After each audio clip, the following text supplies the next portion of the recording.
The Wormwood Virus. The Australian horror film Wyrmwood, Road of the Dead introduces a unique spin on the zombie apocalypse, following Mechanic Barry as he navigates a post-outbreak world powered by the undead. The central antagonist is not just a horde, but a strange volatile pathogen known as the Wormwood Virus. Transmission is standard via bite or scratch, leading to death and reanimation. However, the resulting physical behavior deviates sharply from classic lore. The infected are slow and lumbering by day, but become frighteningly fast, aggressive, and highly kinetic once darkness falls, suggesting a potent photosensitive component in the virus's mechanism. The most defining and theoretically rich aspect of the Wormwood virus is its bizarre metabolic side effect. The infected exhale a highly flammable gas, a byproduct of their decaying yet perpetually active state. This gas can be safely and violently harvested by the living and repurposed as a high-octane fuel for vehicles, turning the walking dead into literal energy sources. This duality immediately elevates the pathogen beyond a simple plot device into a strange ecological component of the post-apocalypse. While the film deliberately keeps the virus's origins ambiguous, prompting fan speculation, two primary theories emerge that lend plausibility to its complex nature. The first theory posits a military bioweapon origin. In this interpretation, the virus may have been designed perhaps as a desperate attempt to create a sustainable, renewable energy source from biomass, with the aggressive zombie outbreak being a catastrophic, unintended, or perhaps secondary effect. The second, more outlandish theory points toward an extraterrestrial origin. Given the virus's unearthly metabolic efficiency, its peculiar photosensitivity, and the complete lack of a known terrestrial analog for methane-exhaling decay, it's plausible that the Wormwood virus was introduced via cosmic dust, a meteor, or some other non-Earthbound vector. Although direct source material evidence for either theory is absent, the viral mechanism itself, the creation of energy from death, provides compelling grounds for either a highly advanced experimental military project or an alien life form. What? Cordyceps brain infection. The critically acclaimed video game and television series The Last of Us centers its harrowing narrative on the Cordyceps brain infection, a fungal pathogen that has successfully jumped to humans, devastating civilization. The story follows hardened survivor Joel Miller and the immune teenage girl Ellie as they traverse a ruined United States haunted by the infected. The CBI originated from a mutated strain of the real-life Ophiocordyceps fungus, which naturally hijacks the nervous systems of insects like ants. Its mutation, the core of the outbreak, is attributed to global warming, allowing the fungus to evolve the thermal resistance needed to survive and replicate within the human body's higher temperature.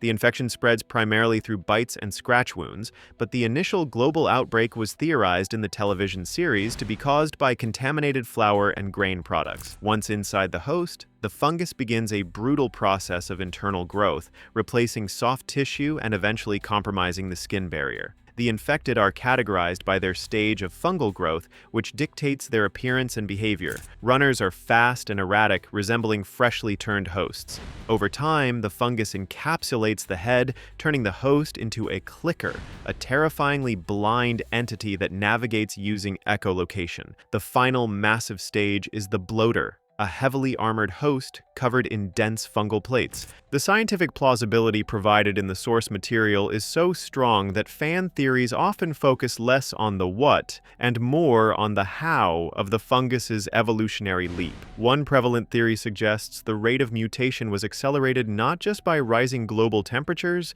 but by exposure to common chemical pollutants that destabilized the fungal genome, enabling rapid, successful human adaptation. Furthermore, the established existence of vast mycelial networks, the fungal equivalent of a root system, allows the infected to communicate and respond across long distances, effectively turning the planet's infrastructure into a giant interconnected hive mind. This ecological weapon system is the CBI's ultimate theoretical advantage.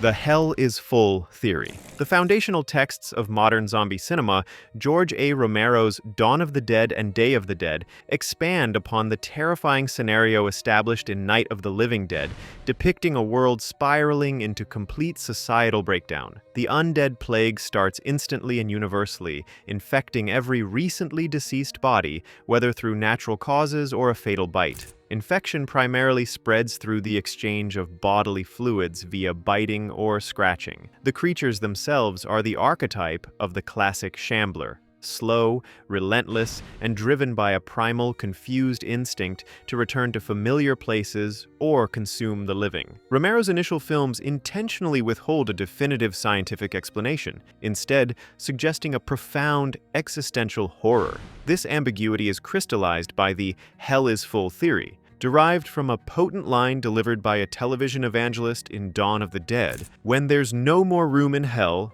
the dead will walk the earth. This implies a supernatural, possibly demonic cause for the global reanimation. Unlike biological outbreaks, this origin suggests a metaphysical event where an external, non-pathogenic force, a spiritual or cosmic trigger, violates the natural laws governing life and death. The source material offers little direct evidence beyond this quote, yet its prominence suggests that the cause is beyond human comprehension. Given the lack of a named virus or clear scientific vector, fans also occasionally lean on an early discarded concept from Night of the Living Dead, known as the necro-radiation theory.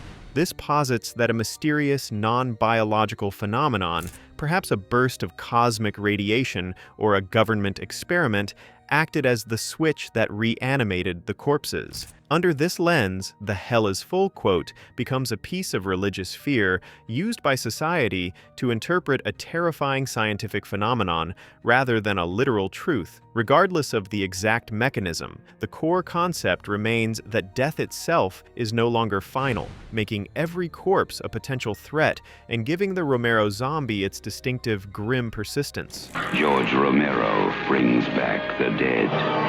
Zom-Com, the critically acclaimed horror comedy Shaun of the Dead, directed by Edgar Wright, revitalized the zombie genre by infusing the classic horror structure with sharp British comedy, following listless electronics salesman Shaun and his slacker best friend Ed as they attempt to survive a sudden outbreak in North London. The core conflict is navigating the epidemic to reach the safety of Shaun's favorite pub, the Winchester, a mission complicated by mundane personal problems. The infected creatures in this rom-zom-com are classic shamblers, slow-moving, easily dispatched, and often distracted, mirroring the lethargy of the living Londoners before the crisis. Infection spreads through the definitive zombie trope, a bite or scratch that breaks the skin barrier, leading to swift transformation. Crucially, the source material offers virtually no hard evidence regarding the origin of the outbreak, deliberately embracing genre tropes. News reports vaguely refer to it as an epidemic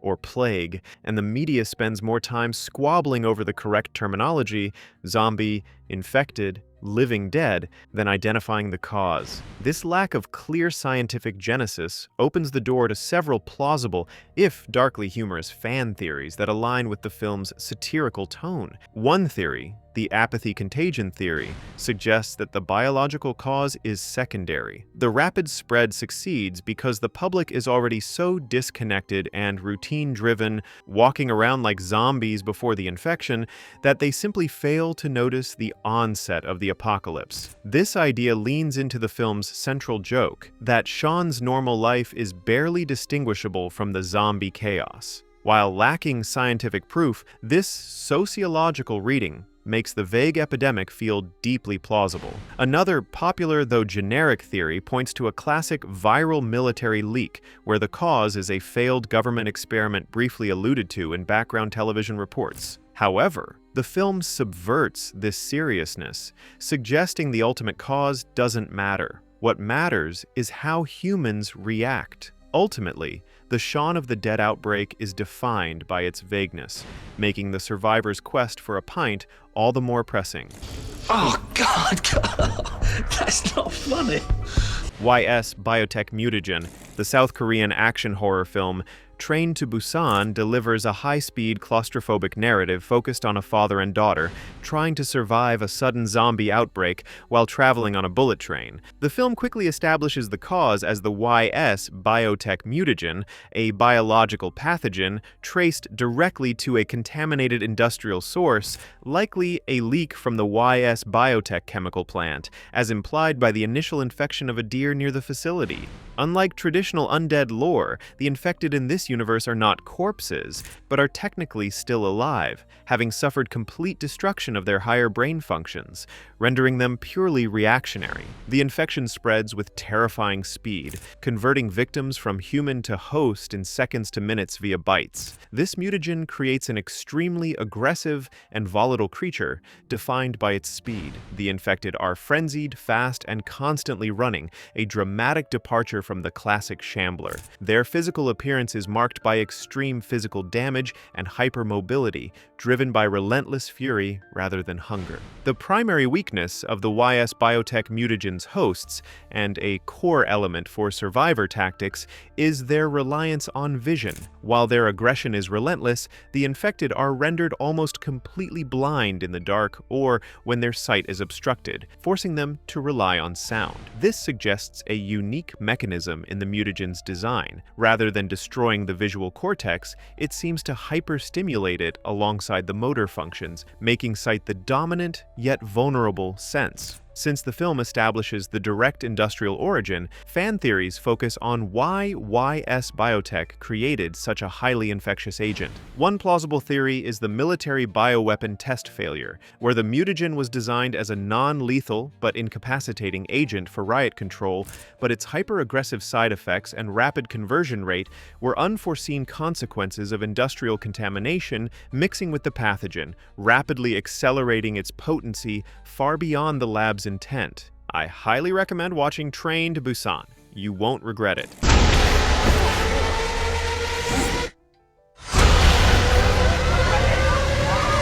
The Sadness Virus. The 2021 Taiwanese action horror film The Sadness plunges viewers into an immediate urban apocalypse, following a young couple, Jim and Kat, as they attempt to reunite during the sudden, bloody collapse of Taipei. The film's antagonist is the Sadness Virus, which originates as a highly contagious, mutated version of a common flu-like virus. Initially dismissed by authorities as a mild panic disorder, the pathogen quickly spreads through airborne transmission, infecting the population rapidly. However, the most extreme phase of infection spreads physically through blood and saliva once the hosts become violently maniacal. The afflicted are terrifyingly distinct from typical zombie archetypes because they are thinking, sadistic maniacs. The virus operates not by destroying the brain's cognitive function, but by stripping away all moral and emotional barriers, specifically the control mechanisms that suppress the most violent, sexual, and evil impulses. The infected retain their full human intelligence,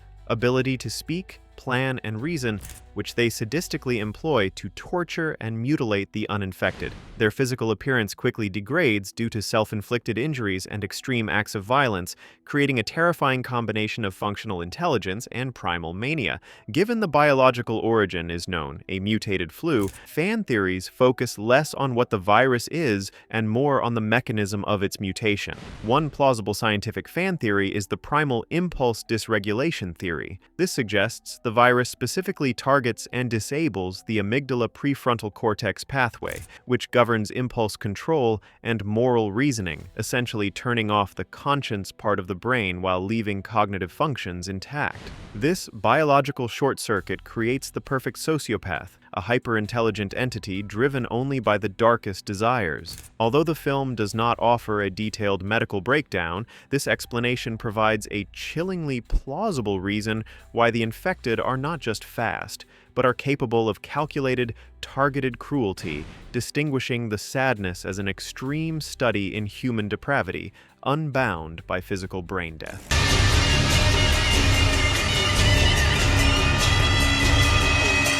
the Trixie virus. The 2010 action horror remake, The Crazies, centers on the small, idyllic Iowa town of Ogden Marsh, which descends into anarchy after its water supply is suddenly contaminated. Sheriff David Dutton and a few uninfected survivors fight to escape as the U.S. military quarantines and prepares to obliterate the town to contain the pathogen. The cause is identified as Trixie, a virulent military biological weapon, a mutated rhabdoviridae, similar to rabies, that was accidentally released from a crashed plane and subsequently contaminated the nearby river. Initially, the virus spreads through the town's drinking water, leading to mass infection. The military's subsequent lockdown forces person-to-person spread via physical contact, e.g., stabbing, beating, to become the dominant mode of spread among the survivors. The afflicted, or crazies, are frightening because they are not traditional undead. They are sane but psychotic killers. Their appearance often remains deceptively normal,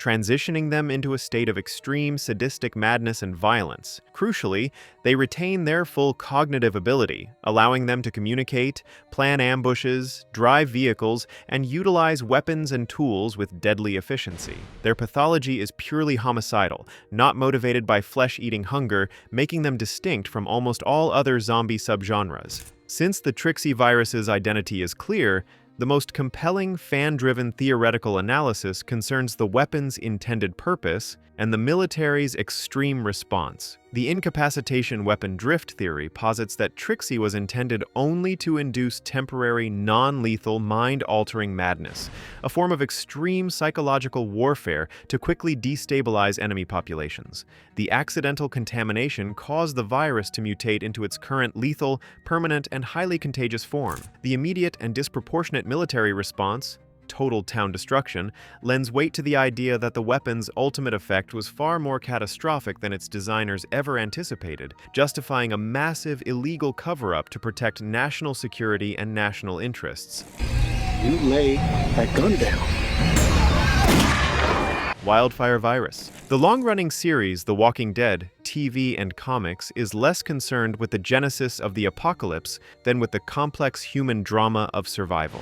The plot follows disparate groups navigating a world overrun by the undead, prioritizing societal breakdown and moral choices. The cause of the apocalypse, officially dubbed the Wildfire Virus in the television series, is a unique pathogen that, as revealed by the CDC, has already infected every single living human on Earth, existing in a dormant state. The spread of the outbreak is therefore fundamentally different from typical infections. The initial infection was airborne and universal. However, the transformation into a walker is not triggered by catching the virus, but by dying. Whether a person dies from natural causes, gunshot wounds, or other trauma, they reanimate as a walker minutes later. The danger of bites and scratches lies in the subsequent blood loss and deadly fever they cause, which leads to the victim's death, triggering the inevitable reanimation process. The resulting creatures, known as walkers, adhere to classic undead tropes. They are slow, shambling, decaying corpses,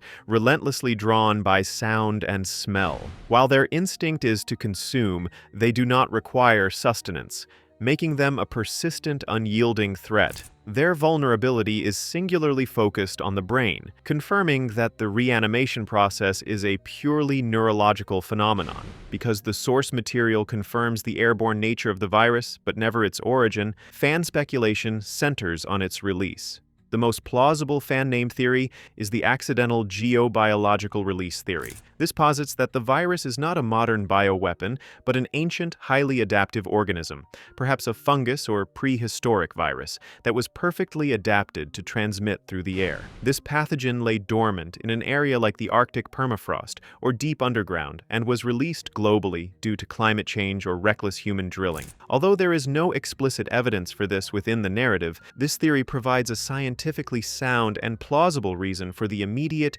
universal, and global saturation of the wildfire virus, making the apocalypse truly unavoidable. Terminator.